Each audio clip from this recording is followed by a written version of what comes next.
Assalamualaikum warahmatullahi wabarakatuh. Ayam ni gaul garam kunyit digoreng separuh masak aja ya. Ni bawang dan 4 sekawan untuk tumis ya.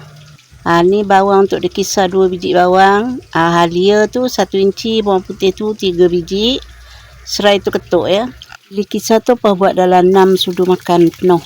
Ada sos cili, ada sos tiram. Ditumis ya bawang tu dengan 4 sekawan, lepas tu serai.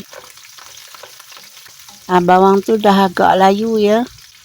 Masukkan bahan kisar tadi tu, halia, bawang besar, bawang putih.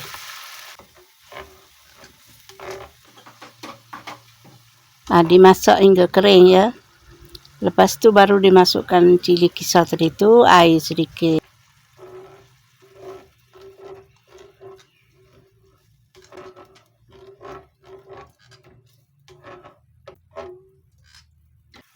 Biarkan mendidih ya dan pecah minyak. Masukkan 2 sudu makan sos tiram. Lepas tu agak-agak 4 sudu makan sos cili ya.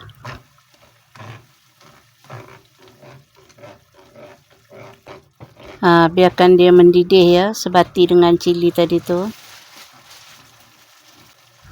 Boleh dimasukkan sebut perasa, garam dan gula agak-agak lah ya, nak manis macam mana. Air sedikit untuk kuah.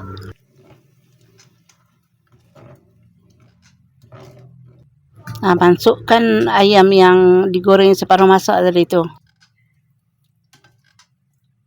Biarkan mendidih lama ya, ayam tu masak betul-betul. Kalau tak cukup air, tambah air lagi ya.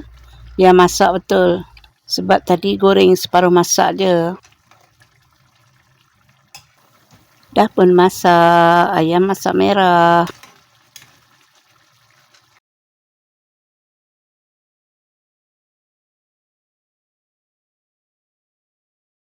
Ni apa buat jelatah timun ya.